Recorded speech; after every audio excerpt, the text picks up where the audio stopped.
Bismillahirrahmanirrahim. Assalamualaikum warahmatullahi wabarakatuh. Bapak Ibu hadirin sekalian, selamat datang pada acara Media Update BCA Syariah, pemaparan kinerja tahun 2023. Selamat pagi, salam sehat dan salam sejahtera untuk kita semua. Hari ini hari yang membahagiakan untuk kami karena kami kembali bisa mengadakan kegiatan seperti ini, bisa bersua lagi dengan rekan-rekan. Yang terakhir mungkin kita bertemu waktu itu di media workshop ya. Rasanya baru saja gitu ya di bulan Oktober yang lalu, tapi nggak terasa udah 5 bulan berselang ya dari sejak pertemuan terakhir kita. Oke, saya sangat memahami Bapak Ibu, rekan-rekan media sekalian pasti tentunya sibuk sekali. Alhamdulillah hari ini bisa meluangkan waktu untuk hadir di BCA Syariah. Tentunya itu semua karena rahmat Allah Subhanahu wa Ta'ala. Untuk itu, marilah kita bersama-sama memanjatkan puji syukur kehadirat Allah atas segala nikmat, rahmat dan karunia-Nya, sehingga kita bisa berkumpul di sini dalam keadaan sehat walafiat. Tak lupa salawat serta salam kita panjatkan kepada Rasulullah Shallallahu Alaihi Wasallam serta sahabatnya, semoga kita termasuk dalam umatnya yang mendapat syafaatnya di hari akhir nanti. Amin ya Rabbal Alamin. Oke, Bapak Ibu, sesuai dengan undangan kami, hari ini kita akan bersama-sama mengikuti pemaparan kinerja BCA Syariah tahun 2023 yang kali ini mengangkat tema Optimizing Acceleration. Nah, acceleration itu artinya percepatan ya. Apa saja sih yang dipercepat nanti mungkin penjelasan lebih detailnya akan ada di pemaparan. Nah, teman-teman media tentunya sudah akrab ya dengan wajah-wajah Bapak Ibu Direksi BCA Syariah yang hari ini sudah lengkap bergabung bersama kita. Yang terhormat Presiden Direktur BCA Syariah Ibu Yuli Melati. Assalamualaikum Ibu. Kemudian yang kami hormati jajaran Direksi BCA Syariah, mungkin saya menyapa dari yang paling kanan Ibu Hoda. Selamat pagi Bu, Assalamualaikum. Kemudian ada Pak Lukman Hadiwijaya, selamat pagi Pak. Kemudian di sebelah Ibu Yuli ada Pak Pranata, selamat pagi Pak. Dan Ibu Ina Wijaya, selamat pagi Ibu. Dan bersama kita juga sudah bergabung perwakilan dari manajemen BCA Syariah.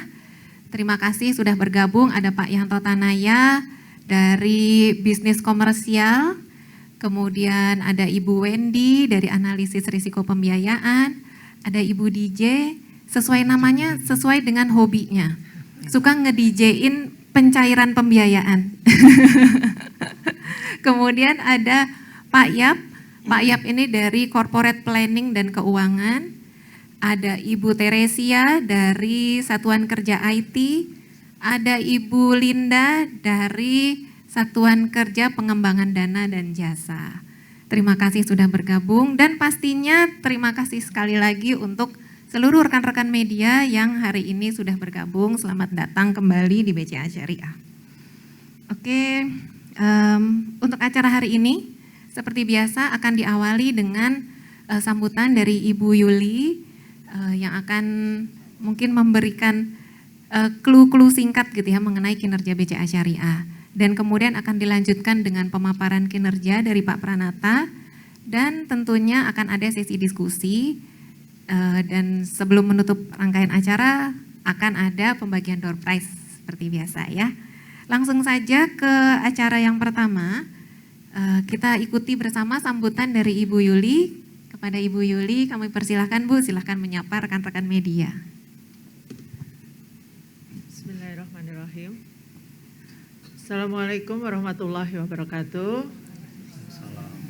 Selamat pagi semuanya, sahabat-sahabat media. Ini udah keakrabannya luar biasa dengan BCA Syariah.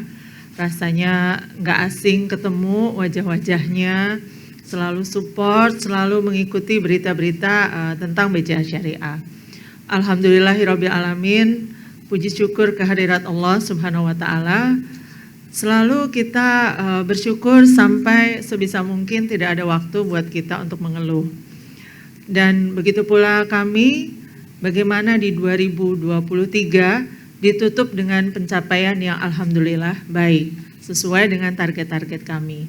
Mungkin bocoran udah banyak ya, udah banyak juga yang ngobrol sama saya. Namun memang saat ini adalah saat yang tepat karena kami akan memaparkan dengan seterbuka mungkin apa yang kami capai, dan mungkin akan ada spill-spill apa sih yang akan terjadi di 2024. Tanpa berpanjang lebar, saya di sini akan kasih sekilas dulu ya, nanti akan dijabarkan oleh Pak Atta, yaitu bahwa kita mencapai pertumbuhan aset sekitar 14,5%,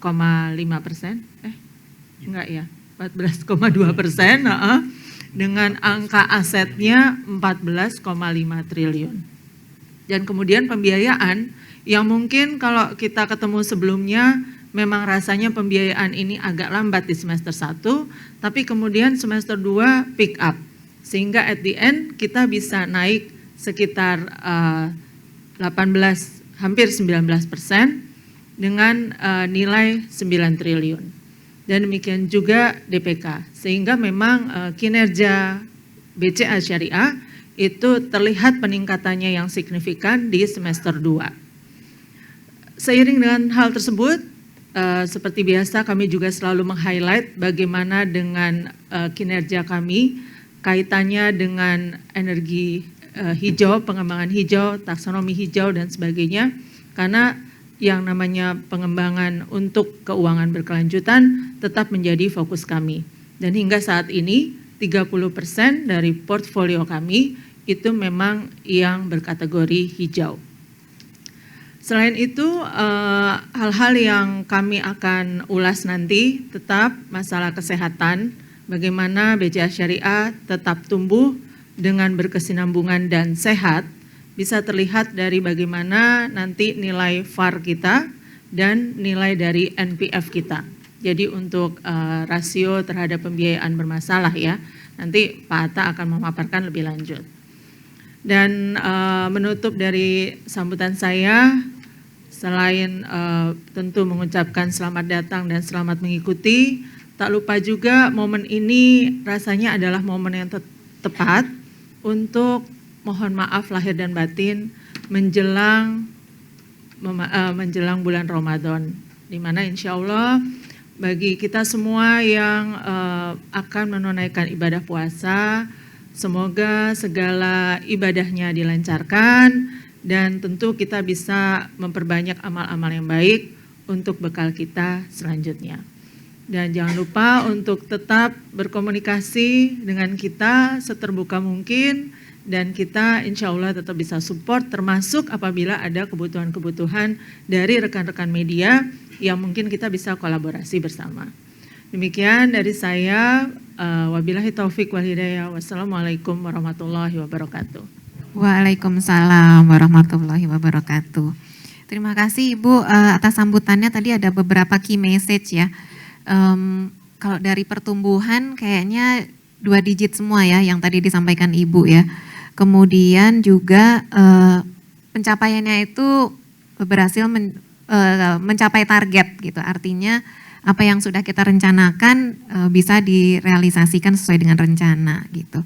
Dan satu lagi mungkin terkait pembiayaan berkelanjutan, bahwa BCA Syariah senantiasa menyelaraskan pertumbuhan dengan implementasi keuangan berkelanjutan.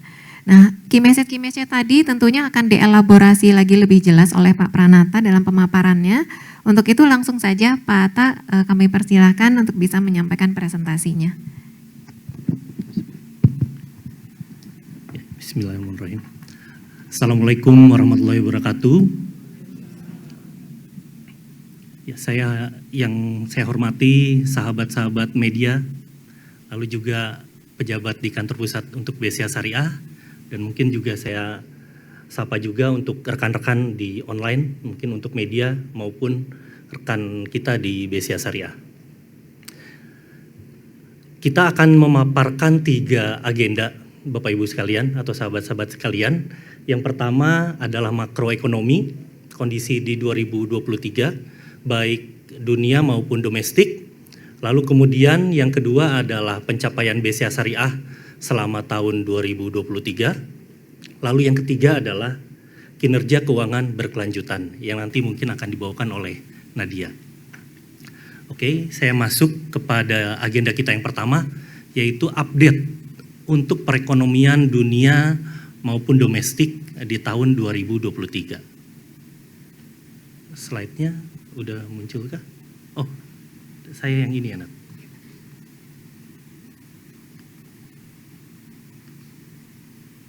Oke, teman-teman sekalian, mungkin kita di media update sebelumnya, kita udah sempat ngobrol-ngobrol juga terkait dengan perekonomian global di tahun 2023 ya. Nah ini kita juga kalau flashback sedikit, cerita kita di tahun awal-awal tahun 2023, itu kita sama-sama tahu bahwa IMF, World Bank gitu ya, itu sama-sama memprediksi di tahun 2023 itu mungkin suram gitu ya, akan gelap perekonomiannya. Kenapa mereka melakukan itu atau memprediksi seperti itu? Teman-teman sekalian bisa lihat di sini, suku bunga Bank Sentral Amerika itu dari tahun 2022 sampai dengan akhir tahun 2023 itu kenaikannya sekitar 500 basis poin. Dan juga teman-teman mungkin saya infokan sedikit, di pasar Eropa itu kenaikannya juga di kisaran 400 basis poin. Nah tentunya impact-nya tentu negara emerging market termasuk Indonesia itu akan menyesuaikan. Karena ini akan berkaitan juga dengan nanti nilai tukarnya gitu. Nah apa yang terjadi ini kan cukup besar ya teman-teman, kenaikan 500 basis poin gitu di The Fed yang lakukan, itu sangat besar, itu cukup shocking. Nah biasanya dengan kenaikan seperti itu, negara itu akan terjadi kontraksi atau bahkan resesi bila itu terjadi. Makanya IMF itu dan World Bank akan mereka memproyeksikan gitu, bahwa di tahun 2023 negara maju termasuk Amerika itu akan terjadi resesi ataupun kontraksi. Nah, menariknya terjadi di Amerika selama 2023 itu tidak terjadi. Justru perekonomian di Amerika ini cukup baik gitu selama tahun 2023. Walaupun di negara Eropa seperti kita lihat di Jerman, Inggris, bahkan Jepang pun itu memang terjadi kontraksi. Bahkan kemungkinan juga kalau kita lihat tarik garis sampai 2024 ada kemungkinan terjadi resesi. Nah, tapi di Amerika, khusus Amerika itu kondisinya sangat baik dan itu juga mungkin menjadi sedikit banyak berpengaruh kepada Indonesia, perekonomian Indonesia. Mungkin teman-teman bisa lihat dan ini juga patut kita syukuri selama tahun 2023 inflasi Indonesia, kemudian juga nilai tukar gitu ya. Ini juga karena disikapi oleh Bank Indonesia dengan ikut menaikkan suku bunganya sehingga inflasi di Indonesia cukup terjaga di kisaran, teman-teman mungkin bisa lihat di sini, di kisaran 2% ya sampai dengan 3%. Ini alhamdulillah cukup stabil bagi Indonesia. Lalu nilai tukar di kisaran 15.000 juga rasanya cukup stabil, cukup bagus untuk pelaku usaha di Indonesia. Dan ini juga terlihat akhirnya ujungnya di pertumbuhan ekonomi Indonesia di kisaran 5% untuk tahun 2023. Nah berikutnya kita sampaikan pertumbuhan baik aset, pembiayaan maupun dana pihak ketiga. Di sini teman-teman bisa lihat, kalau yang biru ya, biru tua itu adalah nasional perbankan, untuk syariah sendiri yang orange atau coklat ya teman-teman. Sementara kita bandingkan juga dengan BCA Syariah yang warnanya biru muda. Nah ini kita bisa lihat aset nih contohnya. Aset sampai dengan akhir tahun 2023, itu teman-teman bisa lihat pertumbuhannya 5,9 ya Nat, betul ya? angkanya 5,9 ya. 5,9 ya. Berarti aset perbankan tumbuh 5,9 itu dengan volume 11.766 triliun, teman-teman. Nah, untuk syariah sendiri pertumbuhannya berada di atas perbankan secara keseluruhan di kisaran 11%. Lalu BCA Syariah juga di atas rata-rata pertumbuhan untuk syariah, perbankan syariah, asetnya tumbuh seperti yang Bu Yuli sudah sampaikan tadi sebelumnya, berada di 14,2%. Nah, ini pertumbuhan aset ini banyak disebabkan, mungkin teman-teman bisa lihat chart yang paling kanan, itu dana pihak ketiga. Jadi pergerakannya banyak disebabkan oleh pertumbuhan dana pihak ketiga. Kita bisa lihat untuk konvensional itu tumbuh di kisaran 3,7%, lalu syariah ditumbuh di 10,4%, kemudian BCA Syariah alhamdulillah berada di atas juga, baik perbankan secara keseluruhan maupun syariah berada di angka 15,5% secara rata-rata. Nah, di sini kita bisa lihat untuk pertumbuhan kasa sedikit menurun nih, teman-teman. Kalau sebelumnya rata-rata dana murah atau kasa ini di kisaran 63% di tahun 2022, itu turun ke angka 63 ya, 63% di tahun 2023. Ini kalau kita bedah, deposito itu tumbuh di kisaran 5%, namun kasa sendiri tumbuhnya hanya di 2%. Jadi teman-teman bisa lihat, walaupun secara keseluruhannya di kisaran 3,7%, tapi kasanya sendiri hanya tumbuh 2%. Oke, kita masuk ke pembiayaan. Di sini juga teman-teman bisa lihat trennya mungkin sedikit ada penurunan. Kalau secara keseluruhan kita lihat dari tumbuh 11,4% di tahun 2022, lalu di akhir tahun kemarin itu tumbuh di 10,4%.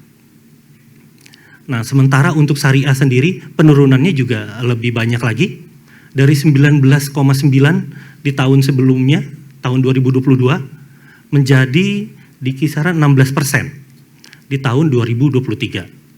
Nah, sementara untuk BCA Syariah dari tahun 2022 itu tumbuh di 21%, di akhir tahun kemarin tumbuh di 19%. Alhamdulillah lebih baik dibandingkan pertumbuhan rata-rata untuk bank umum syariah atau perbankan syariah, maaf ya. Nah, di sini teman-teman juga bisa lihat untuk kualitas itu ada perbaikan dari 2,4 ke 2,2 ya teman-teman, 2,2%. Lalu untuk FDR atau rasio untuk intermediasi itu ada peningkatan 78,8%, naik ke 8%. Jadi di sini terlihat bahwa peningkatan pembiayaan itu lebih tinggi daripada DPK. Nah, mungkin ini merupakan sinyal dari membaiknya sektor-sektor usaha. Karena kalau kita lihat di sini pertumbuhannya kredit konsumsi secara keseluruhan membaik, namun kebutuhan modal kerja dan investasi memang ada penurunan. Namun rasio pertumbuhannya masih berada di range yang cukup baik.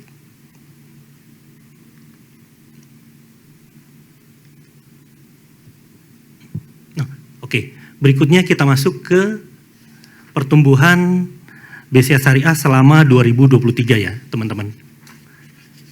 Mungkin Bu Yuli juga tadi sudah sampaikan, alhamdulillah selama tahun 2023 ini pertumbuhan aset kita cukup baik, tumbuh di 14% menjadi 14,5 triliun dari sebelumnya yang berada di angka 12,7 triliun untuk dari sisi aset. Jadi teman-teman bisa lihat, alhamdulillah dari sejak kita menjadi perbankan syariah di 2010 sampai dengan sekarang di tahun 2023 selalu konsisten mengalami pertumbuhan dari sisi aset. Kemudian kita masuk ke sisi dana pihak ketiga, ini juga tumbuh di 15,5% menjadi di hampir 11 triliun ya teman-teman. Dan kalau kita lihat dari sisi komposisi kasa BCA Syariah juga relatif stabil dibandingkan tahun sebelumnya di angka 38%. Kalau kita masuk ke pembiayaan BCA Syariah sampai dengan akhir tahun lalu berada di angka 9 triliun, naik 18,8%. Nah, kalau kita lihat juga untuk pembiayaan berkelanjutan, itu porsinya ada di sekitar 30% teman-teman, atau 2,7 triliun nih, pembiayaan green kita, atau tumbuh sebesar 4,7%. Untuk pembiayaan UMKM sendiri, secara komposisi itu berada di atas 20%. Ini berada 20,2%, tumbuh 5%, dengan total portofolionya berada di angka 1,8 triliun.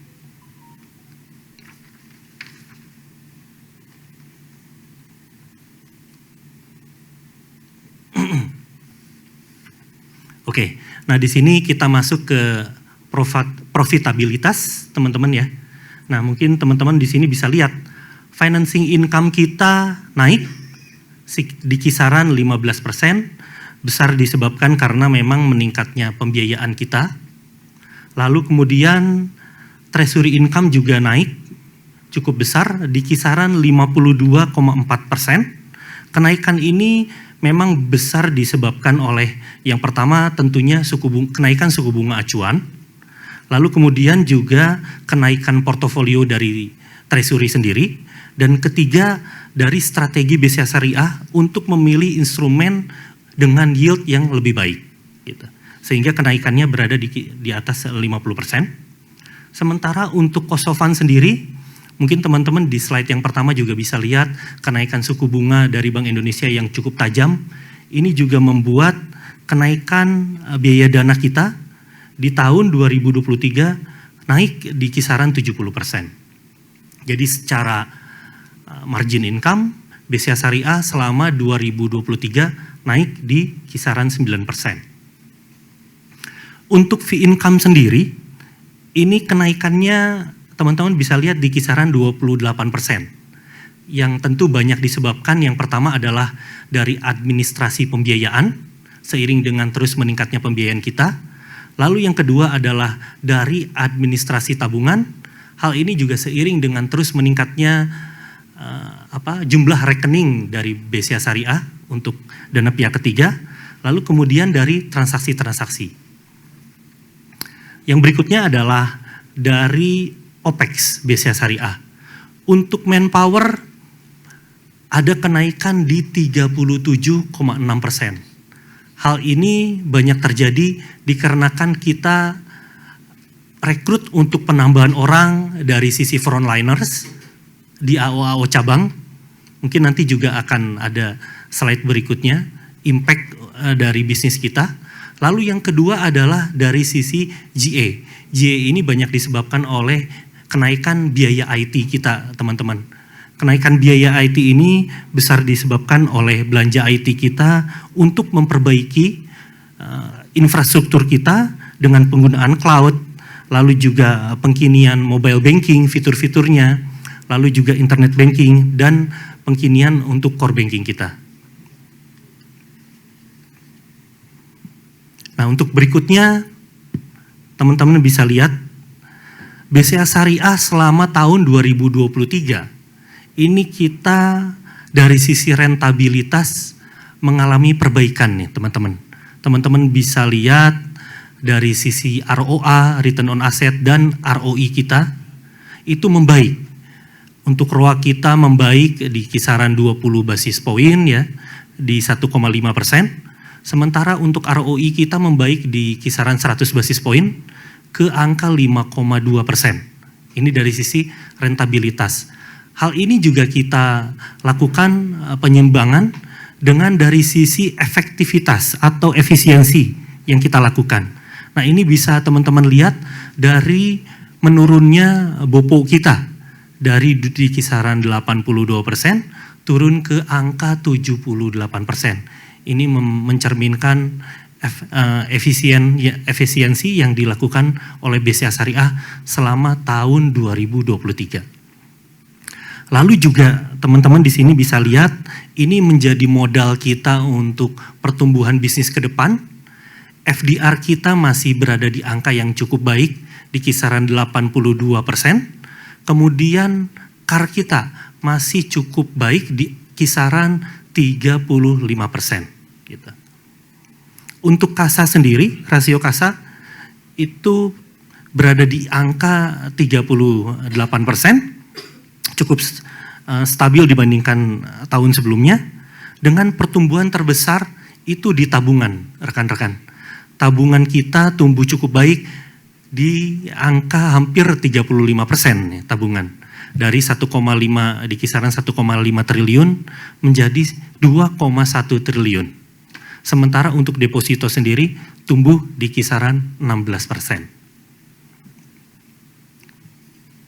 Berikutnya adalah segmentasi pembiayaan.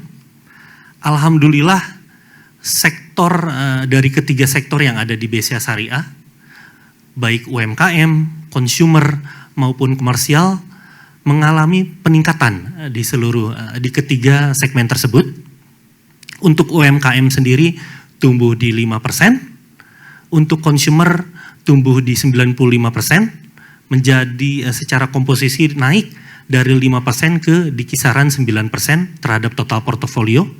Untuk komersial sendiri naik cukup baik di angka 17,3% secara year on year.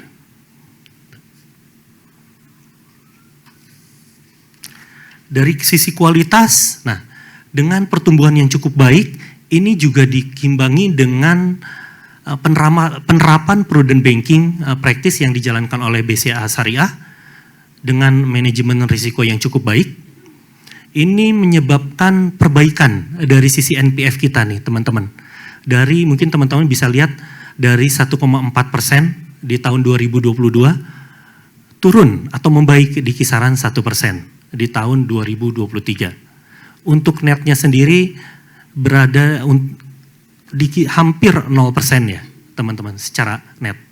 Nah begitupun untuk dari sisi VAR, restrukturisasi ataupun rasio VAR. VAR sendiri adalah jumlah dari kolektibilitas 2-5 ditambah restrukturisasi. Ini VAR BCA Syariah mungkin teman-teman bisa lihat dari tahun 2021 di kisaran 18, lalu turun di 13% di tahun 2022, kemudian turun lagi di angka 6,3% sampai dengan akhir tahun lalu. Nah untuk komposisi restruktur sendiri, untuk COVID tinggal tersisa 19%. Sementara untuk yang non-COVID secara proporsi berada di angka 81%.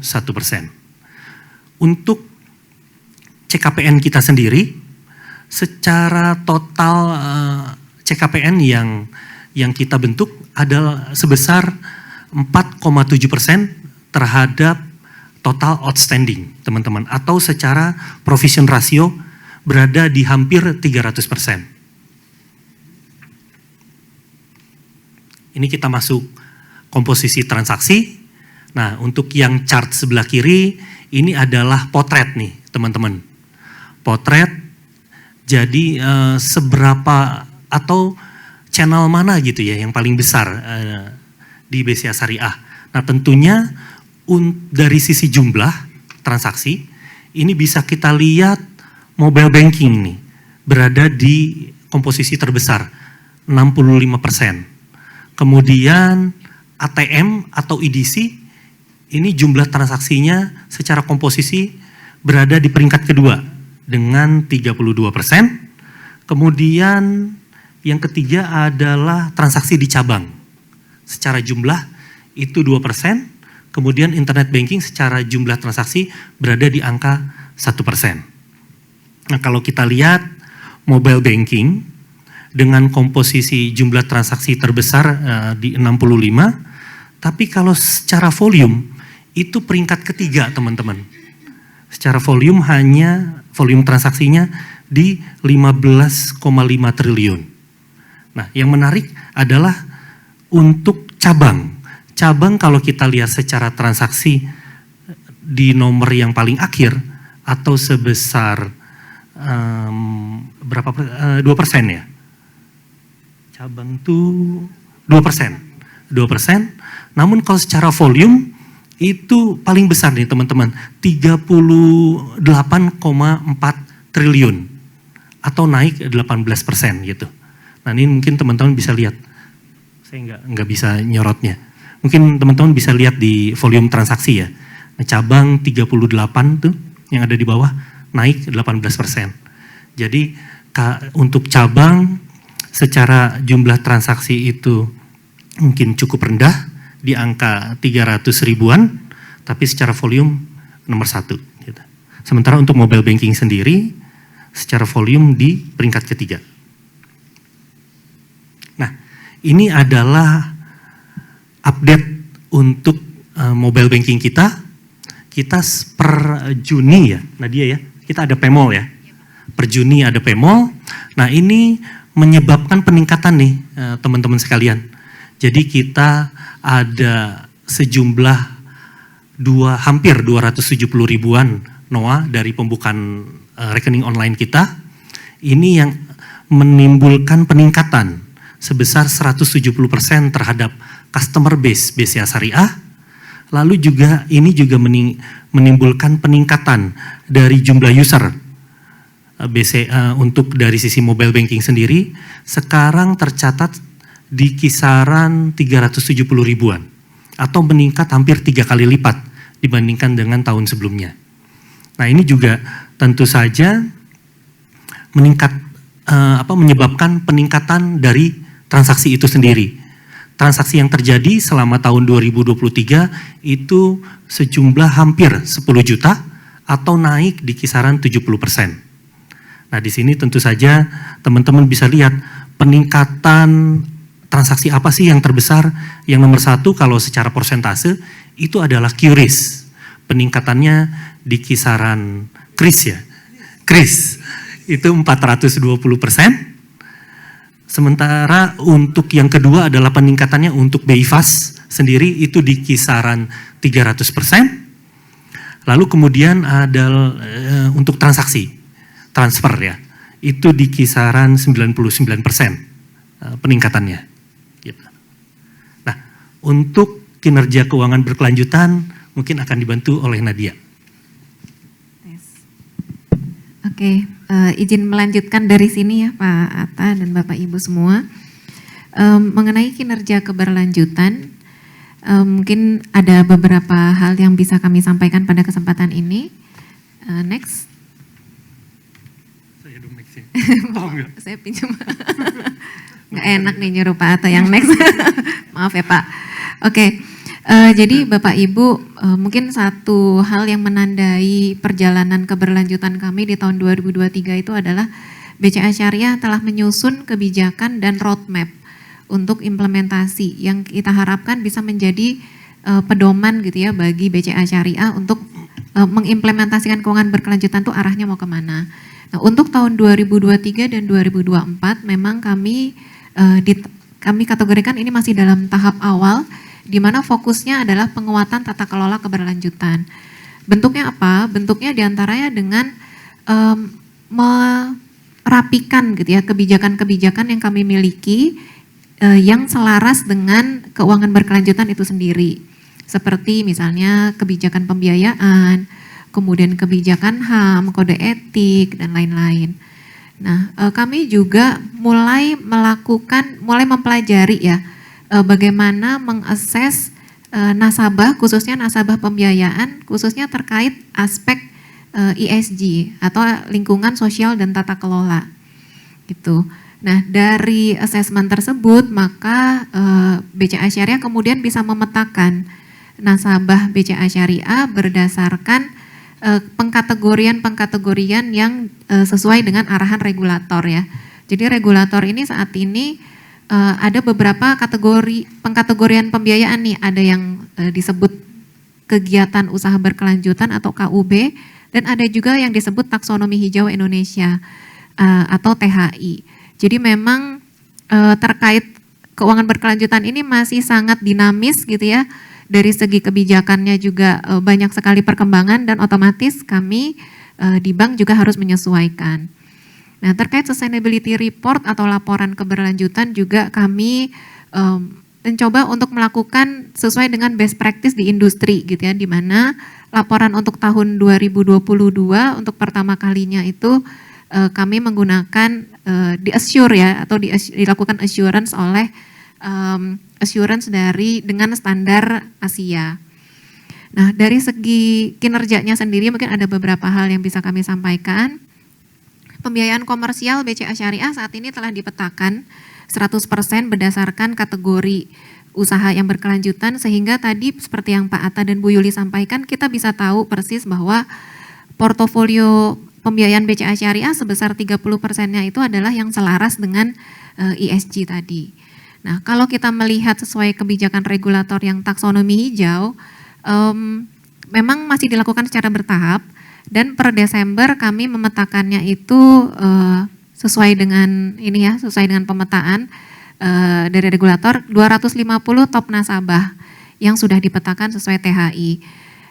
Mungkin teman-teman juga sudah mendengar ya bahwa dalam waktu dekat ini OJK akan mensosialisasikan taksonomi keuangan berkelanjutan Indonesia ya, sebagai penyempurnaan dari THI. Jadi THI ini umurnya mungkin kurang lebih baru setahun dan sudah akan diupdate lagi gitu. Memang ini masih sangat dinamis gitu. Nah, dari segi pengembangan kapasitas, BCA Syariah juga otomatis harus terus mengikuti, sehingga kami sangat concern dengan pengembangan pemahaman dari teman-teman di internal. Kami memastikan bahwa 100% dari pekerja BCA Syariah itu semua lini organisasi ya, mulai dari staf sampai pengurus ya, artinya Bapak Ibu direksi, Dewan Komisaris, bahkan Dewan Pengawas Syariah itu selalu mendapatkan pengembangan kapasitas terkait keuangan berkelanjutan. Kemudian kalau bicara mengenai gender equality ya, alhamdulillah di BCA Syariah berimbang antara laki-laki dan perempuan, hampir 50-50 gitu. Kita juga bisa melihat dari komposisi di level pengurus pun terwakili semua ya, dari baik Bapak Ibu direksi yang laki-laki dan perempuan itu semua terwakili.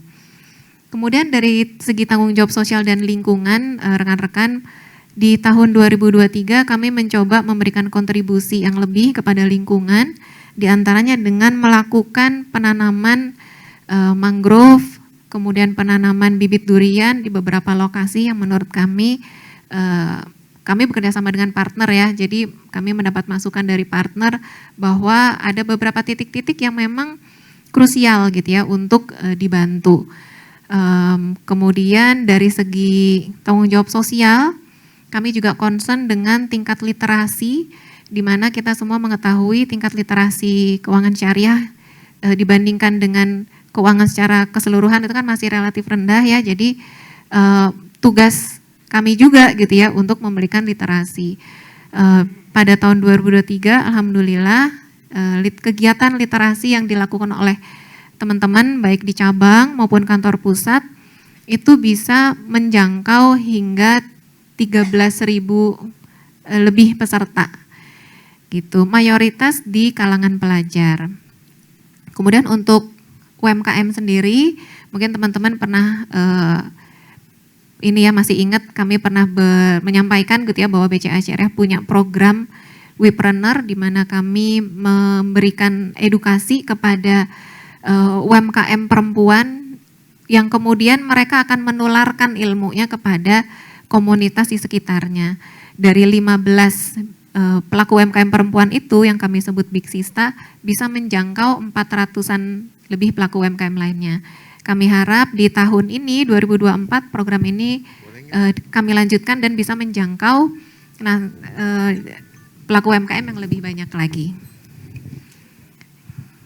Oke, selanjutnya kalau kita bicara mengenai pembiayaannya Bapak Ibu seperti yang tadi disampaikan, 30% dari total pembiayaan BCA Syariah itu kan tergolong pembiayaan berkelanjutan ya atau KUB.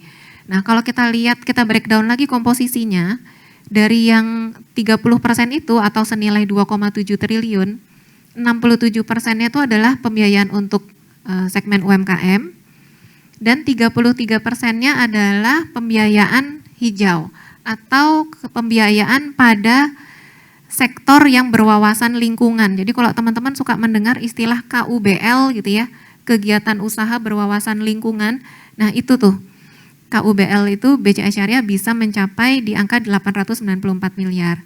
Nah, sektornya kemana saja Bapak Ibu? Paling besar itu kita salurkan ke proyek-proyek yang termasuk energi efisiensi. Ada sekitar 367 miliar di situ. Kemudian di 315 miliar itu di sektor usaha ekoefisien. Ekoefisien ini artinya kegiatan atau proyek yang menggunakan konsumsi sumber daya lebih sedikit gitu ya. Jadi lebih efisien dalam mengkonsumsi sumber daya. Nah, selanjutnya di 195 miliar itu di pengelolaan sumber daya alam hayati. Di sini mayoritas isinya adalah nasabah yang bergerak di bidang perkebunan kelapa sawit yang berkelanjutan.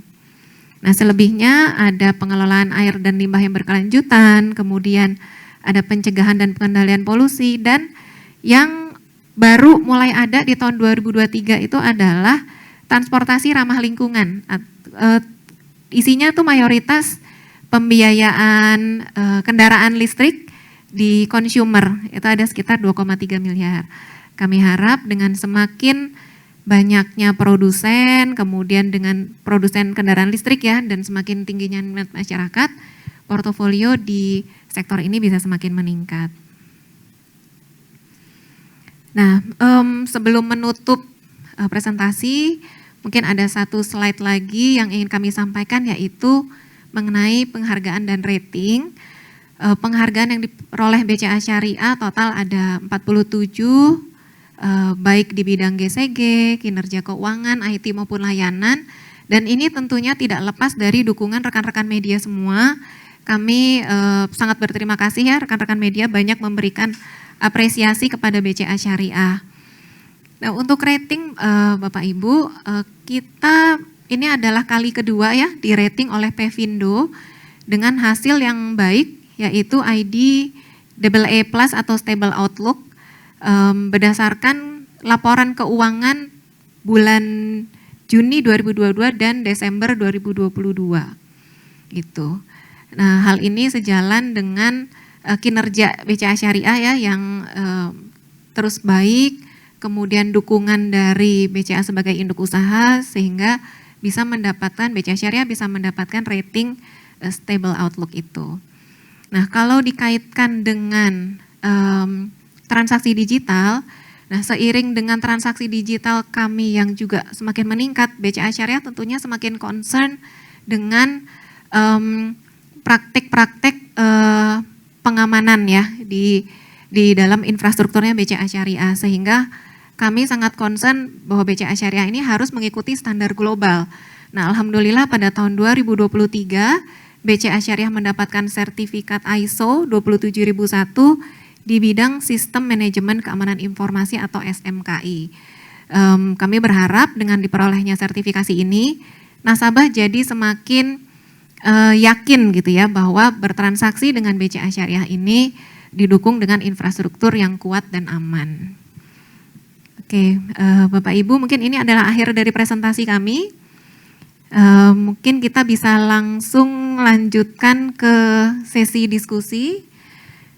Untuk, ini ada QR untuk download, nanti mungkin rekan-rekan kalau silakan kalau mau scan sekarang atau nanti kami bisa share juga di akhir acara. Oke, sambil teman-teman share ya, mungkin saya langsung akan membuka sesi diskusi kepada rekan-rekan. Mungkin ada yang mau langsung menyampaikan pertanyaannya? Oke, silakan Mas. Kita buka 3 penanya terlebih dahulu. Bisa berdiri dan menyampaikan nama, dari media mana dan pertanyaannya. Oke, silakan. Assalamualaikum warahmatullahi wabarakatuh.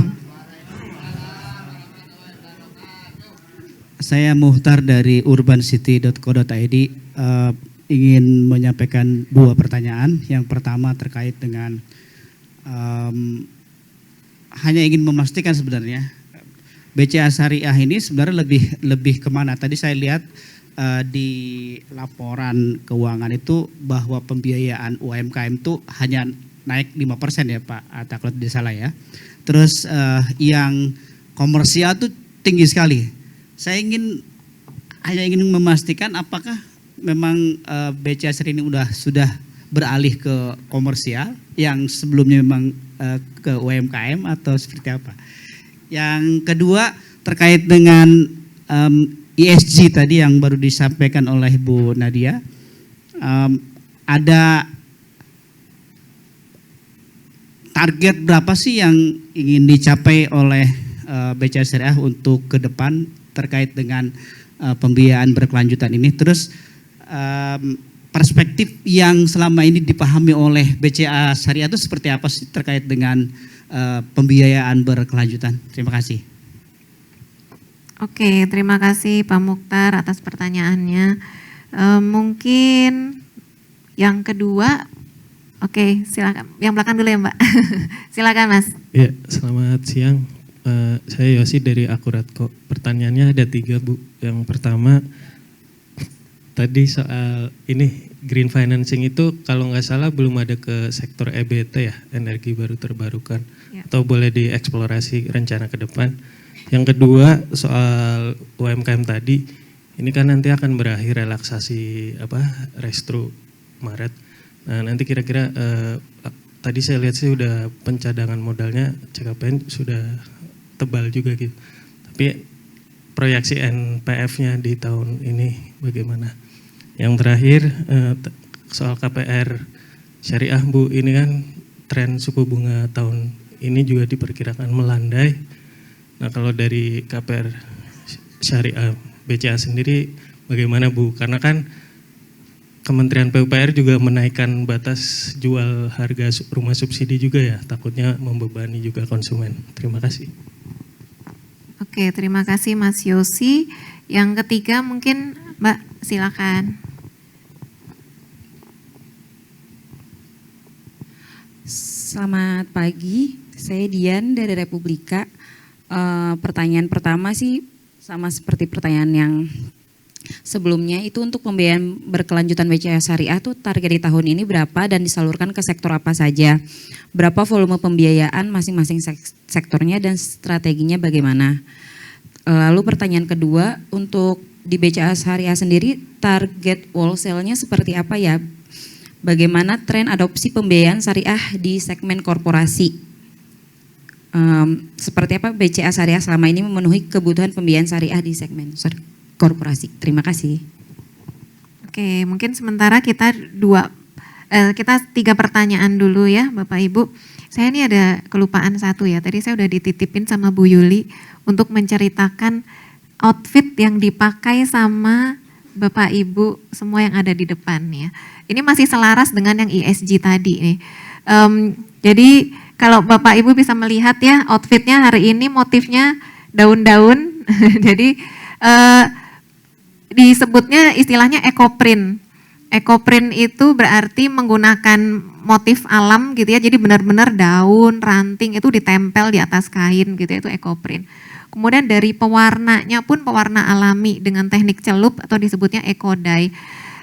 Jadi mungkin message-nya adalah BCA Syariah berusaha memberikan kontribusi itu dalam berbagai bidang gitu ya, tidak sekedar dari bisnisnya saja, tapi juga dari kehidupan sehari-hari, dari hal-hal yang kecil yang bisa kita lakukan sendiri, apa yang bisa kita lakukan untuk mendukung implementasi ESG itu kita lakukan gitu. Salah satunya ya mungkin dari hal yang sederhana, outfit yang kami lakukan pun sudah mulai ke arah sana seperti itu. Nah, sekarang mulai ke waktunya menjawab pertanyaan. Pertanyaan pertama dari Pak Mukhtar mengenai dari pertumbuhan UMKM yang naik 5%, mungkin Bu Yuli atau Pak Atta yang akan, Bu Yuli silahkan Ibu.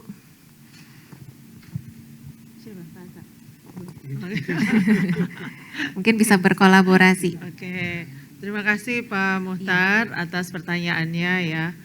Jadi terima kasih juga atas perhatiannya kepada bagaimana kami menyalurkan ke UMKM. Jadi sebetulnya nggak ada yang bergeser Pak Mukhtar. Dari tahun ke tahun memang kita itu besar di komersial, di segmen komersial. UMKM tetap kita jaga di memang lebih dari 20%. Itu kita jaga kinerjanya seperti itu. Dan kami masih seperti sebelum-sebelumnya, bahwa strategi kami untuk UMKM itu sendiri, yang pertama itu memang nasabah komersialnya itu sebagai anchor. Jadi artinya nasabah komersial kita turunkan ke bawah, kita bedah lagi supply chain-nya gimana. Ya, misalnya plasmanya ya, kalau itu memang industri kelapa sawit, kemudian mungkin pemasoknya, ada yang industri kecil dan sebagainya. Jadi UMKM kami itu memang naturally tumbuh dari situ. Selain memang yang natural tumbuh yang diperoleh dari cabang-cabang kami untuk memang pengusaha-pengusaha kecil dan menengah. Itu jawaban untuk UMKM ya Pak ya. Apakah kemudian pertanyaannya tadi kan apakah tidak fokus ke UMKM? Tentu kita menjaga dengan 20% itu kita ingin selalu di atasnya. Itu Pak. Oke, kemudian ESG ya. Perspektifnya BCA Syariah itu seperti apa? Ya. Kami melihat ESG itu dari awal bukan sesuatu yang baru. Karena memang kami ingin ESG itu selalu terinternalisasi di dalam organisasi kita maupun kehidupan sehari-hari. Kenapa demikian? Balik lagi ke makosid syariah. Kalau kami Bank Syariah, tujuan ultimate-nya itu adalah kan makosid syariah ya. Kita harus memelihara akal, memelihara harta juga, beliefs kita ya. Dan kemudian yang nggak kalah penting memang adalah memelihara bagaimana keturunan kita. Kan kalau prinsipnya ESG itu kita selalu harus ingat bahwa kita itu pinjem ke generasi selanjutnya. Apakah kita bisa mengembalikan apa yang kita pinjam? Apakah yang kita pakai sekarang itu masih ada di kemudian hari? Nah itu kan prinsipnya ESG. Jadi untuk ESG sendiri kami memang pelaksanaannya sehari-hari kami inginnya tetap berdasarkan pada makosid dan tentu ESG. Tapi kalau ditanya apakah ada target tertentu dan sebagainya, tentu kami bicaranya koridor ketentuan ya. Kalau bicara koridor ketentuan, kami ingin selalu memenuhi ketentuan yang digariskan oleh regulator. Kalau memang saat ini tadi kan ada ya pemetaan harus berapa persen, kemudian sekian banyak ya, kami ikuti. Tetapi dinamikanya memang kembali lagi pada regulasi itu sendiri ya. Namun kami sikapnya terhadap regulasi adalah kami ingin tetap patuh. Apakah di kami sendiri tidak ada target-target tertentu? Ada. Jadi kami ingin tetap meningkat dari waktu ke waktu. Target untuk saat ini berapa ya Nat ya?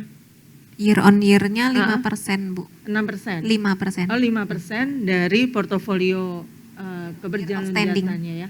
Ya. Jadi year on year-nya kami ingin secara outstanding pembiayaan itu naik 5%. Kami menargetkan pada diri kami sendiri seperti itu. Di luar dari ketentuan yang memang secara regulasi harus kami penuhi. Gitu Pak. Semoga lengkap menjawab ya Pak ya.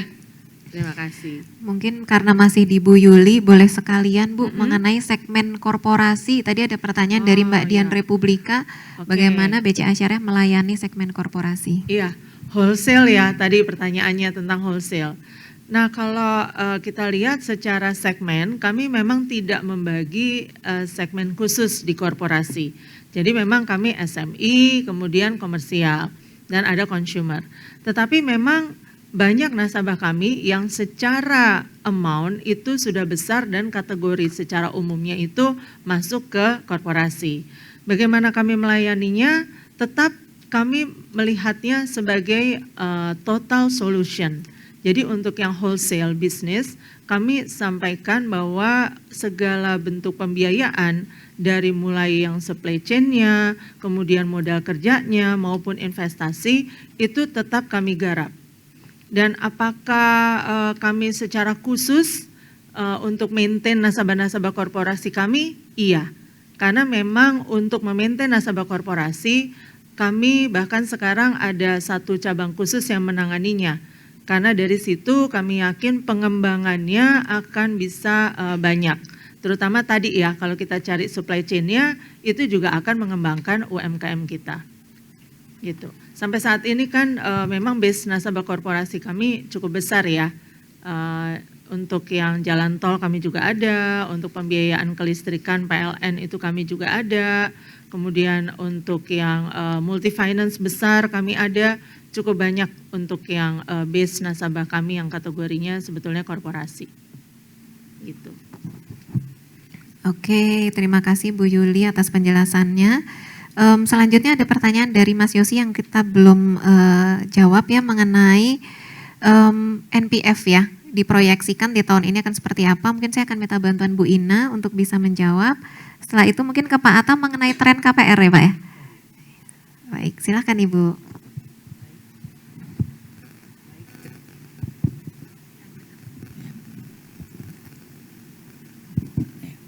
Baik, terima kasih Bu Yosi. Selamat pagi. Mas Yosi, sorry. Sorry.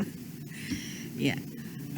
Menjawab mengenai proyeksi NPF di tahun ini, kami dari BCA Syariah pastinya akan menjaga ya Pak, menjaga kondisi NPF yang ada saat ini, sehingga dengan memberikan penyaluran pembiayaan yang prudent, otomatis dan dengan kehati-hatian agar NPF itu bisa terjaga seperti saat ini ya.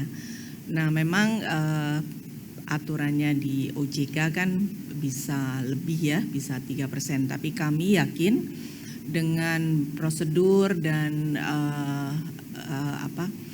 kehati-hatian yang ada di BCA Syariah ini, kami akan menjaga Pak, menjaga supaya NPF kita tetap seperti tahun-tahun sebelumnya. Ya, terima kasih. Oke, terima kasih Ibu. Selanjutnya Pak Atam, mungkin tren KPR nih kayaknya kalau ngelihat pertumbuhan consumer secara keseluruhan kan meningkat. Mungkin khusus KPR seperti apa Pak? Ya. Assalamualaikum warahmatullahi wabarakatuh Mas Yosi. Ya. Mengenai tren KPR ya atau produk KPR, itu kalau kita lihat secara besaran, itu perbankan umum maupun syariah itu memang kalau kita lihat kreditnya untuk umum itu mengalami peningkatan kalau kita bandingkan dengan tahun 2022. Artinya apa? Demand-nya itu atau potensinya masih sangat bagus ya. Kita bisa lihat kalau tahun 2022 itu tumbuh di kisaran 9%, namun kalau tahun lalu di kisaran 10%. Jadi kita melihat potensi masih sangat bagus. Nah, begitupun BCA Syariah. Kalau cerita sedikit untuk BCA Syariah, karena memang kita skalanya masih kecil ya. Jadi memang kalau kita lihat pencairan di tahun 2023 dibandingkan dengan tahun sebelumnya, itu kita meningkat atau pertumbuhannya 200% atau meningkat 2 kali lipatnya. Dari tahun sebelumnya di kisaran 230 menjadi 450 miliar di tahun 2023. Itu dari sisi pencairan atau loan baru ya, pembiayaan baru. Nah, secara outstanding sendiri juga meningkat. Mungkin tadi di slide yang sebelumnya KPR sendiri meningkat di kisaran 120%-an. Gitu. Jadi total portofolio KPR kita di kisaran 720 miliar tuh, Mas Yosi. Nah, untuk melihat potensi itu, apa sih yang kita lakukan ya? Tentu fitur produk yang pertama, jadi kita seperti pricing gitu ya. Nah, yang kedua itu adalah kita sangat paham bahwa untuk menjalankan produk consumer, proses itu memang sangat penting. Nah, ini kita akan memperbaiki, meningkatkan terus proses yang kita berikan dengan tentunya training terhadap internal, lalu juga prosedur-prosedur di internal, lalu juga, nah ini dengan bantuan Pak Lukman terkait dengan teknologi. Nah, di situ kita ada aplikasinya untuk proses di internal, lalu juga untuk teknologi nanti mungkin pengajuan. Kita di tahun 2024 ini ada juga produk consumer yang ditawarkan melalui mobile gitu. Itu jadi kita juga lakukan terus perbaikan untuk internal. Nah, dengan harapan nanti proses kita akan menjadi lebih baik. Lalu apa juga yang kita lakukan? Yang kita lakukan adalah kerjasama dengan pihak ketiga. Kalau untuk rumah baru, untuk KPR kita menambah kerjasama kita dengan property agent. Dengan developer. Nah, untuk rumah second kita menambah kerjasama dengan property agent. Mungkin itu Mas Yosi dari saya. Assalamualaikum warahmatullahi wabarakatuh. Waalaikumsalam. Oke, terima kasih Bapak Ibu atas penjelasannya. Rasanya semua pertanyaan sesi 1 tadi sudah terjawab. Saya buka kesempatan untuk, langsung nih. Ada 3 orang sudah. Pertama mungkin Pak Kris, silakan Pak Kris.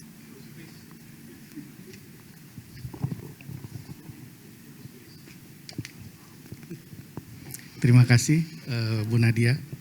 Assalamualaikum warahmatullahi wabarakatuh. Saya Kris dari wartasyariah.com. Pertanyaan saya untuk Bu Yuli, target pertumbuhan BCA Syariah 2024 ini, apakah Ibu optimis akan tercapai sampai akhir tahun? Mengingat di awal-awal tahun saja sudah banyak beberapa gejolak ya, yang dikhawatirkan menghambat pertumbuhan ekonomi. Misalnya supply dan demand barang-barang ini yang masih belum stabil ya, sehingga beberapa harga pokok juga kelihatannya terus meningkat. Kemudian mungkin nanti Oktober ya akan ada pergantian presiden, apakah ini juga akan mempengaruhi pertumbuhan BCA Syariah atau tidak? Mudah-mudahan tidak terjadi apa-apa, walaupun saat ini ada beberapa demo sedikit gitu Bu ya. Itu kira-kira pertumbuhan BCA Syariah, kemudian bagaimana dengan DPK dan pembiayaannya, strategi di 2024 ini bagaimana. Kemudian untuk IT-nya sendiri BCA Syariah, tadi pertumbuhan ada dari QRIS ya atau KRIS ya tadi ya. Nah ya dari KRIS ya, tapi bukan dari saya Pak Atta. Kira-kira nih ke depan menurut BCA Syariah tren-tren seperti apa yang akan dilihat kebutuhan masyarakat tuh dari sisi teknologi itu untuk perbankan syariah seperti apa? Selain dari mungkin tadi yang KRIS itu kan banyak digunakan. Kemudian ke depan juga untuk pembiayaan KPR ya akan ada melalui mobile banking. Nah ini mungkin ke depan inovasi apa yang akan diberikan oleh BCA Syariah untuk mempermudah nasabah dalam bertransaksi. Untuk Ibu Nadia, mohon maaf nih ada pertanyaan ketiga. Kemarin ada Wepreneur ya, yang wanita entrepreneur itu. Nah 2024 ini apalagi kira-kira yang akan dilakukan oleh BCA? Terima kasih. Wassalamualaikum warahmatullahi wabarakatuh. Terima kasih Pak Kris, waalaikumsalam. Pak Kris tadi ngitungnya pertanyaan ketiga, saya kok udah 5 ya Pak ya? Saya salah nih kayaknya berhitung. Oke, selanjutnya penanya kedua Mbak. Iya, silakan. Ya, selamat siang. Saya Laras dari Bisnis Indonesia. Mungkin pertanyaan saya melanjutkan dari Pak Yosi tadi mengenai kesiapan BCA Syariah atas berakhirnya relaksasi COVID-19 ini bagaimana? Tadi kan disebutkan oleh Pak Atta mengenai sisa restrukturisasi COVID itu kan mencapai 19%. Nah, ini kira-kira akan selesai di kapan? Apakah akan di Maret ini atau bagaimana? Lalu boleh disebutkan mengenai strategi, lalu LAR coverage, NPF coverage gitu untuk menjelang berakhirnya relaksasi ini. Lalu juga untuk Bu Ina mengenai tadi untuk menjaga NPF, kiranya di tengah situasi geopolitik ini ada nggak sektor yang mungkin dihindari atau justru yang dibidik tentunya agar tetap terjaga gitu ya di level yang seharusnya disebutkan OJK. Terima kasih. Oke, terima kasih Mbak Laras. Selanjutnya Mbak Nida ya, silakan.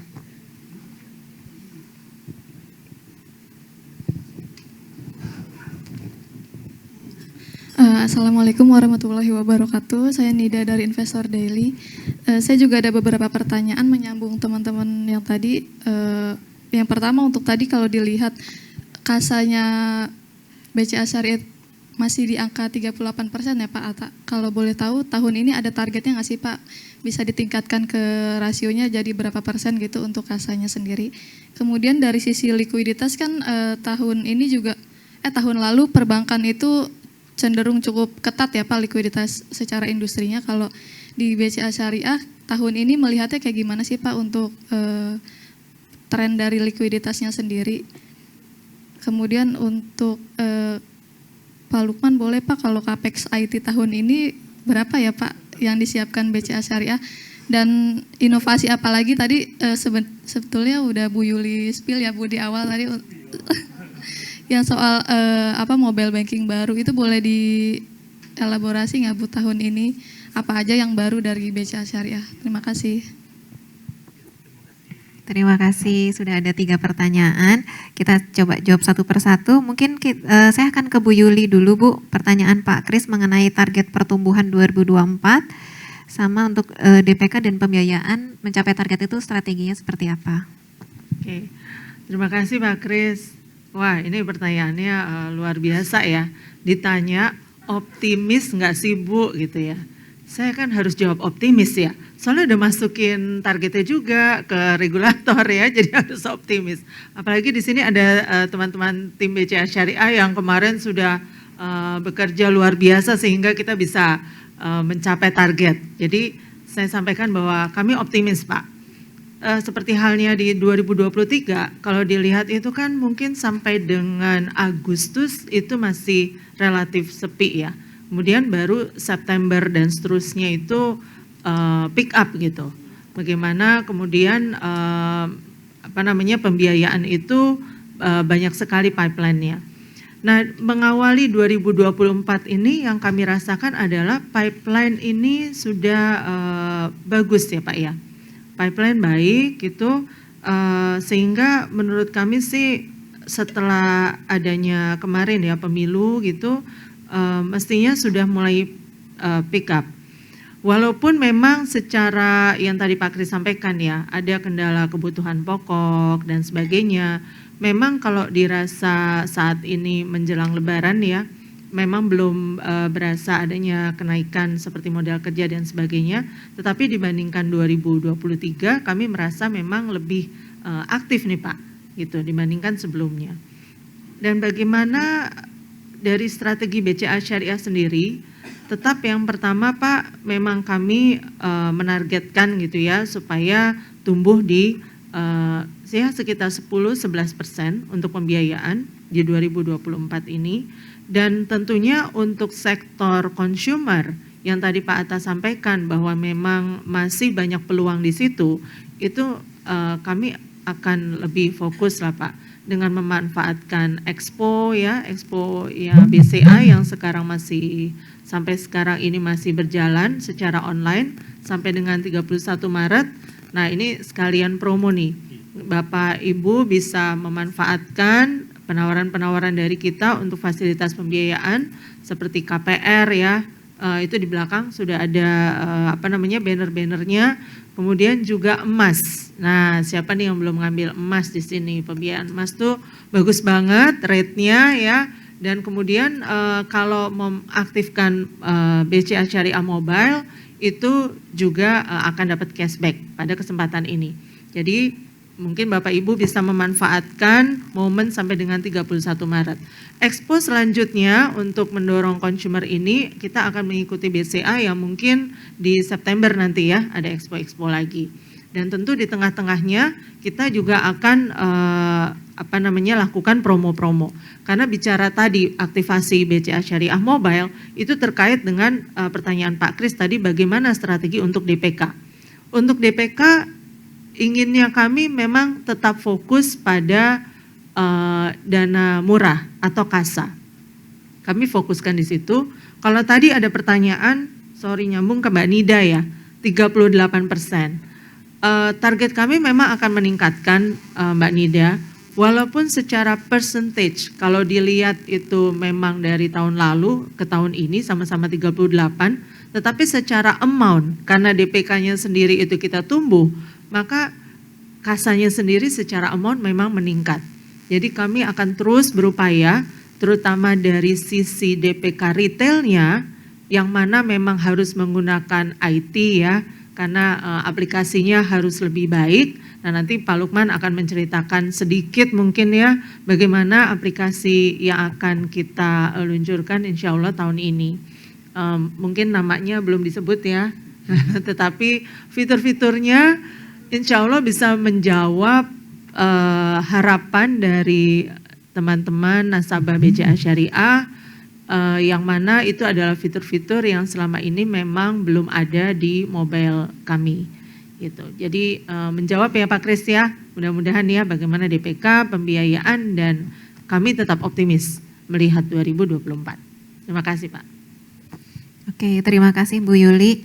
Nah, menyambung tadi Ibu Yuli mengenai spill itu, mungkin saya langsung ke Pak Lukman nih Pak. Kayaknya isinya serba spill Pak. Spill tren teknologi ke depan, spill inovasi, spill capex IT. Silakan Pak Lukman. Ya, udah. Ya, terima kasih Mbak Nadia.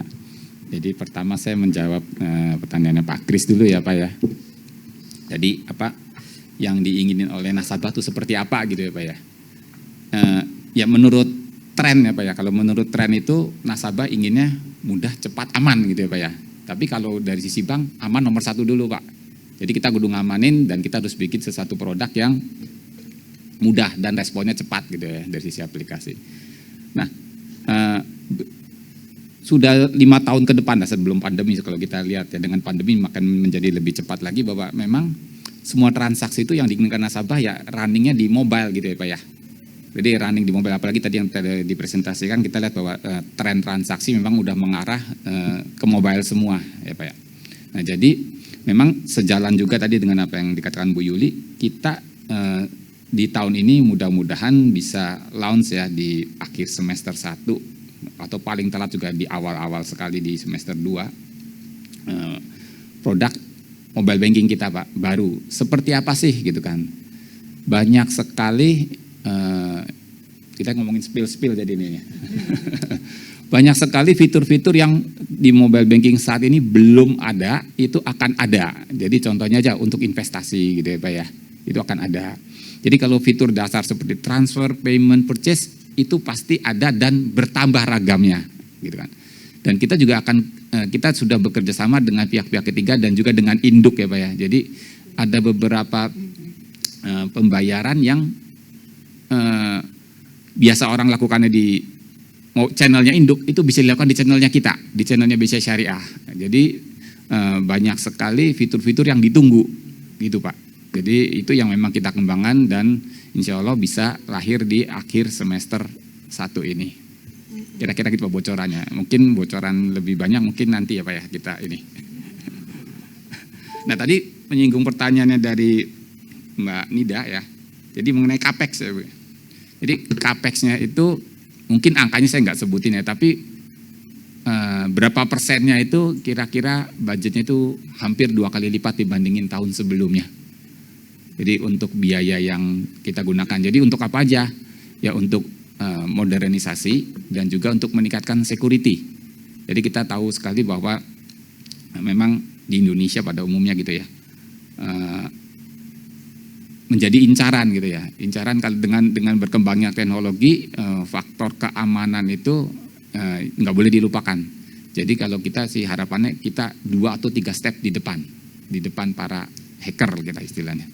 Jadi kita harus udah memikirkan kira-kira kalau bikin produk ini bisa diisengin oleh mereka seperti apa gitu. Dan kita harus sudah ada pencegahan-pencegahannya. Kira-kira seperti itu, semoga menjawab. Terima kasih. Oke, terima kasih Pak Lukman. Sekarang ke pertanyaannya Mbak Laras mengenai NPF, kemudian relaksasi COVID yang akan segera berakhir. Saya mohon bantuan Ibu Ina untuk bisa menjawab, Ibu, silakan. Oke, baik. Terima kasih Bu Laras.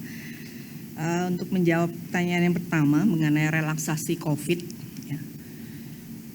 Seperti kita ketahui bahwa relaksasi OJK itu akan berakhir di Maret 2024, sehingga mulai April sudah tidak ada relaksasi. Nah, dengan adanya tambahan relaksasi di tahun 2023, kami dari BCA Syariah itu hanya untuk yang sektor UMKM itu tidak ada restrukturisasi ulang, ya. Yang ada hanya ada di sektor tekstil, di mana cukup relatif lumayan ya untuk tekstil. Dan setelahnya kami melihat bahwa rasanya yang akan direstru ulang adalah yang sektor tekstil, sedangkan yang lainnya akan selesai.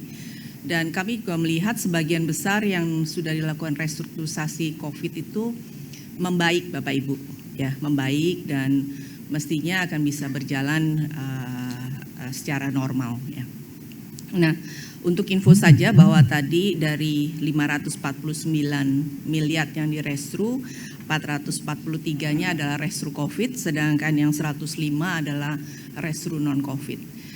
Seandainya nanti ada yang setelah restru COVID ternyata ada bermasalah, maka otomatis tidak akan mengikuti yang restru COVID, akan kembali menjadi restru normal, mengikuti peraturan yang ada untuk restrukturisasi, ya.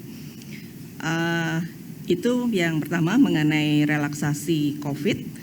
Kemudian untuk di tahun 2024 BCA Syariah tidak ada pembatasan biaya sektor usaha, Bapak Ibu, yang baik yang dihindari maupun yang akan kita fokuskan, ya. Jadi semua sektor usaha tetap kita masuki, dan seperti yang tadi Bu Yuli sampaikan, kami melihat di awal-awal tahun 2024 ini justru permohonan itu lebih baik dibandingkan dengan tahun 2023, sehingga kami juga mengafirmasi bahwa kami dari BCA Syariah optimis untuk bisa mencapai target-target yang telah ditentukan, ya. Mungkin sekian penjelasan dari saya, terima kasih. Oke, terima kasih Bu Ina. Tadi ada satu pertanyaan mengenai likuiditas, ya. Mungkin Pak Atta bisa bantu pertanyaan dari Mbak Nida. Kalau likuiditasnya secara perbankan seperti saat ini seperti apa, dan kalau di BCA Syariah sendiri longgar atau ketat nih Pak? Silakan, ya, Pak. Oke, baik. Mbak Nida, mungkin saya mungkin jelaskan sedikit atau coba jelaskan terkait dengan yang likuiditas, ya, Mbak Nida. Nah, kalau kita lihat industri perbankan itu, kalau kita lihat tahun sebelumnya, mana tadi slide, ada kenaikan memang dari 78% untuk rasio FDR, ya, atau LDR, ya, kalau keseluruhan itu dari 78 naik ke 83. Jadi memang ada peningkatan tuh dari sisi LDR-nya atau syariah itu FDR. Tapi kalau kita lihat keadaan sebelum COVID, itu saya ingat banget di kisarannya itu 94%.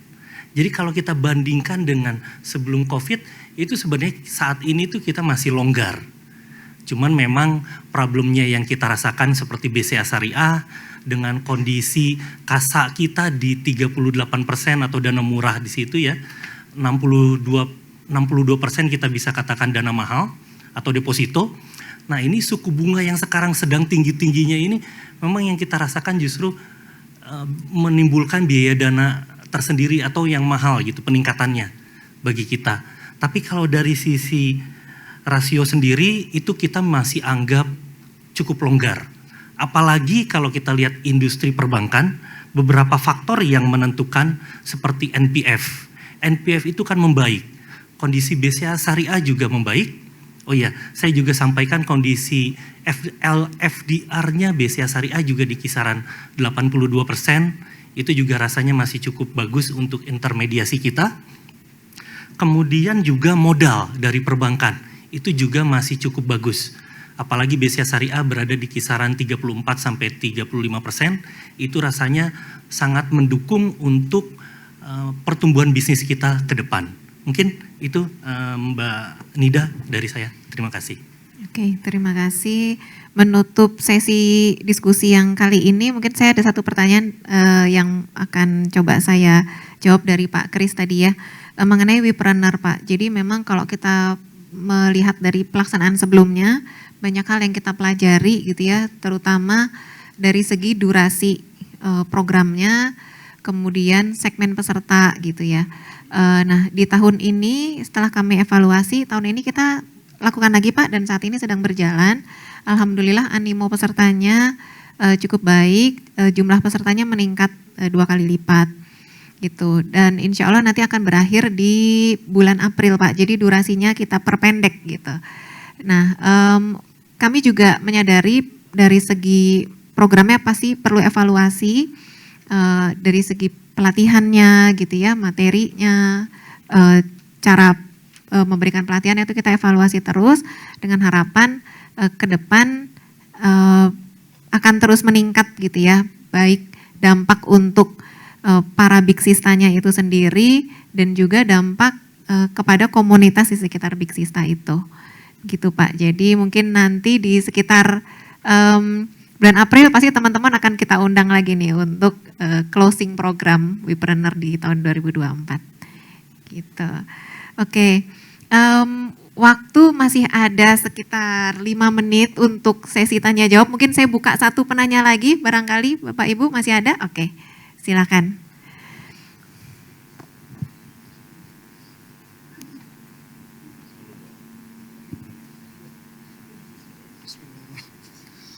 Assalamualaikum warahmatullahi wabarakatuh.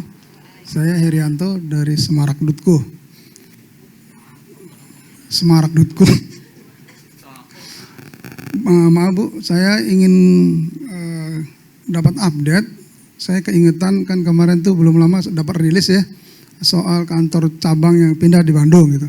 Nah update-nya kira-kira Bu sampai katakanlah memasuki tahun ini ada berapa sih kantor cabang sudah dibuka atau ada penambahan berapa? Itu sebagai ekspansi barangkali. Tadi kan Ibu ngomong kalau saya mengasumsikan barangkali apakah adanya di perkotaan saja, karena tadi korporasi lebih dominan kan itu ketimbang UKM. Sementara UKM itu kan banyak di daerah-daerah gitu, maksudnya yang tempat-tempat kecil gitu. Kemudian bisa juga diupdate tadi yang ditanyakan Pak Kris tadi soal DPK-nya gitu. Terkait juga dengan kantor cabang itu kan, kalau makin banyak mungkin kantor cabangnya menambah DPK juga barangkali gitu. Terima kasih. Wabillahi taufik wal hidayah. Wassalamualaikum warahmatullahi wabarakatuh. Waalaikumsalam warahmatullahi wabarakatuh. Terima kasih pertanyaannya Pak Herianto. Pak Herianto ini termasuk salah satu yang rajin memberitakan tentang BCA Syariah nih Bapak Ibu. Oke, langsung saja mungkin Ibu Yuli dan Bu Hoda mungkin bisa berkolaborasi mengenai pembukaan cabang. Bu Hoda aja deh.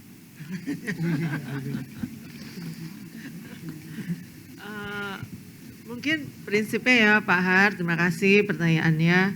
Kalau mengenai jumlah kantor cabang ya Pak, kami untuk 2024 ini pembukaan kantor cabang baru rasanya belum ya, baru relokasi. Jadi intinya adalah kita evaluasi cabang-cabang yang ada sekarang ini seperti apa kinerjanya, apakah juga sudah tepat gitu ya lokasinya. Dan tentu saja yang kami inginkan adalah mereka bisa lebih berkontribusi untuk tiap cabangnya. Kalau dihubungkan dengan DPK memang dari cabang banyak. Ya, kami juga kan punya ULS ya. ULS itu adalah kantor kami, disebutnya sekarang KCP ULS, Kantor Cabang Pembantu Unit Layanan Syariah. Jadi unit yang nebeng sama BCA. Nah, dari apa yang kami miliki sekarang, itu yang kami lebih giatkan lagi kinerjanya. Itu Pak. Itu kami merasa penting karena memang tentu saja sekarang ya kita harus consider kalau buka cabang itu cost-nya juga mahal ya. Kemudian nambah tenaga kerja juga. Bagaimana kami dapat memanfaatkan IT untuk menjembatani hal tersebut. Jadi memang strateginya adalah relokasi, penguatan kinerja cabang existing, dan penguatan infrastruktur IT. Gitu Pak. Semoga menjawab ya Pak Har. Oke, baik Ibu, terima kasih banyak. Bapak Ibu Direksi, mungkin rasanya semua pertanyaan tadi sudah kita jawab ya rekan-rekan, mudah-mudahan terpuaskan gitu ya dengan jawaban-jawaban dari Bapak Ibu Direksi BCA Syariah. Jika masih ada pertanyaan lebih lanjut, seperti biasa bisa disampaikan kepada tim Humas, bisa ke saya, Mbak Rena atau Mbak Bella, bisa via WA atau mau email juga monggo.